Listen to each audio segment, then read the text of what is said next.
Hello friends, मेरा नाम समीर दोकड़िया। आज हम बात करेंगे आइगन फंक्शन के बारे में। तो चलिए स्टार्ट करते हैं।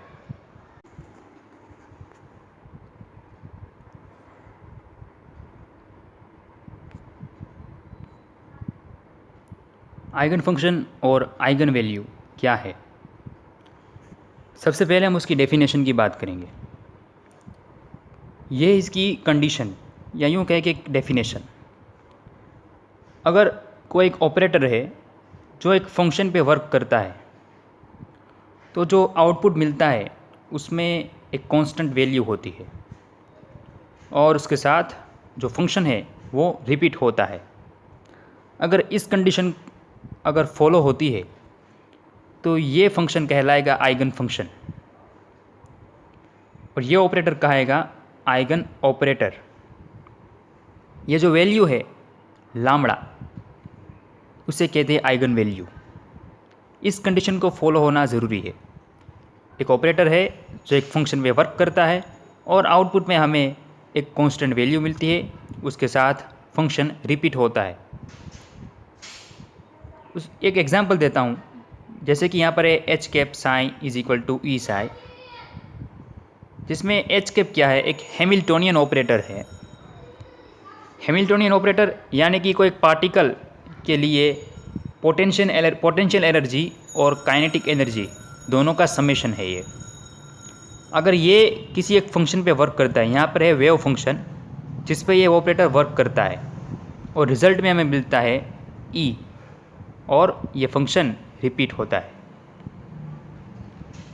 अब ये जो वेव फंक्शन है ये इस ऑपरेटर के लिए आइगन फंक्शन है। यहाँ पे जो वैल्यू मिलती है आइगन वैल्यू, ये ऑपरेटर के मुताबिक मिलती है। ये ऑपरेटर एनर्जी के लिए है तो ये वैल्यू हमें एनर्जी बताएगी। तो एक एग्ज़ाम्पल लेते हैं हम, जिसमें हमें पता चल जाएगा कि किस तरह से ये बात मैं कहना चाहता हूँ आपको। एक पार्टिकल है जो वन डायमेंशनल बॉक्स में मूव कर रहा है, जिसकी लेंथ कितनी है ए। इस पार्टिकल का मास है m। वेव फंक्शन की वैल्यू भी दी हुई है। हमें ढूंढना है इस पार्टिकल की एनर्जी।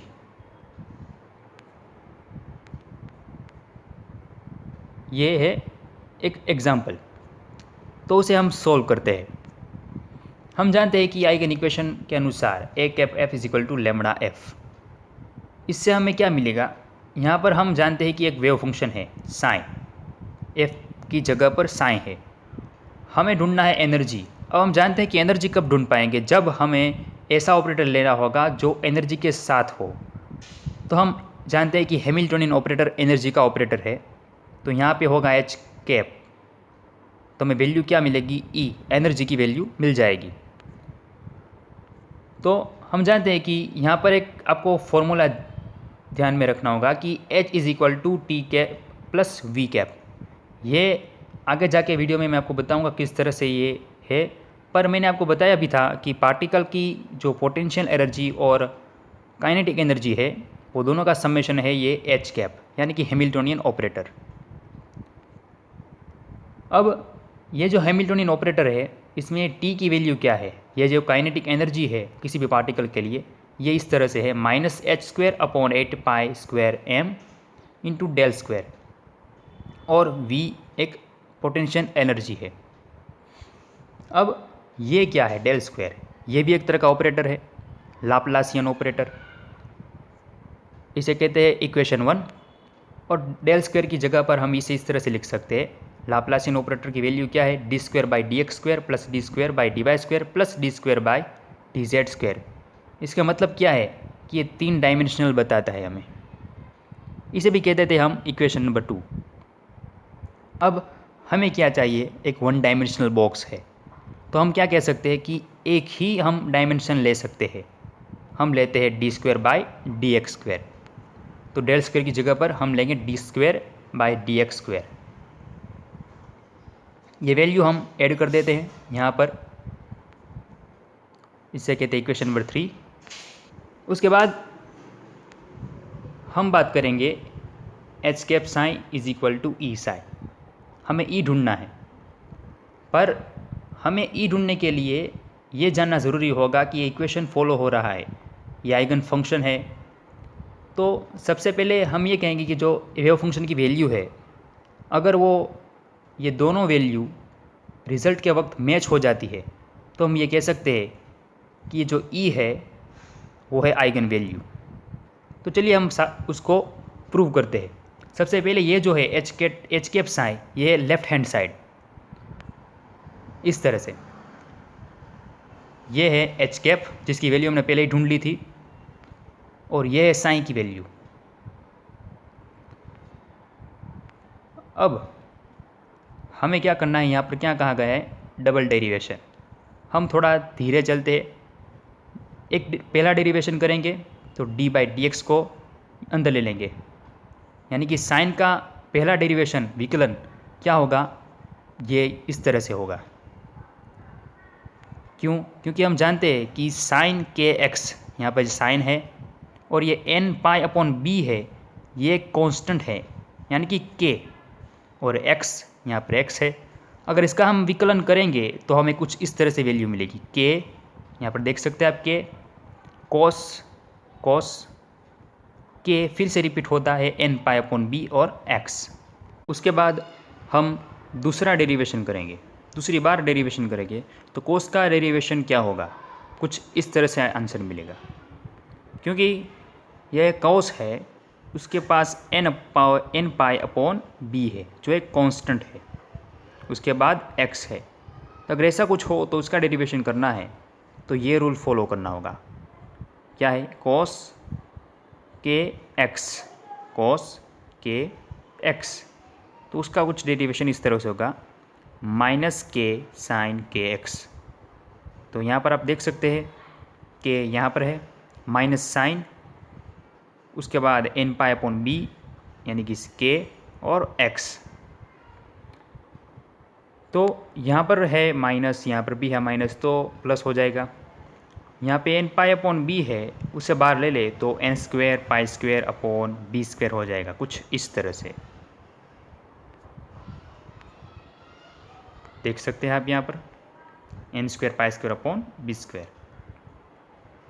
अब ये क्या है? ये है साई की वैल्यू। क्या है? साई की वैल्यू। तो आप देख सकते हैं कि राइट हैंड साइड पे साई रिपीट हो रहा है। तो ये क्या हो सकता है? क्योंकि ये साई रिपीट हो रहा है तो हम कह सकते हैं कि जो आइगन फंक्शन के लिए जो कंडीशन है वो भी यहाँ पर फॉलो हो रही है। तो ये है ई, एनर्जी, इस तरह से। तो ई की वैल्यू क्या होगी? n² h²/8mb²। तो यहाँ पर अब देख सकते हैं कि ये किसे हुआ। यहाँ पर π² सेम है तो उसके बाद हम उसे निकाल देंगे, और उसके बाद हम देख सकते हैं कि n² h² है तो यहाँ पर n² ले लिया।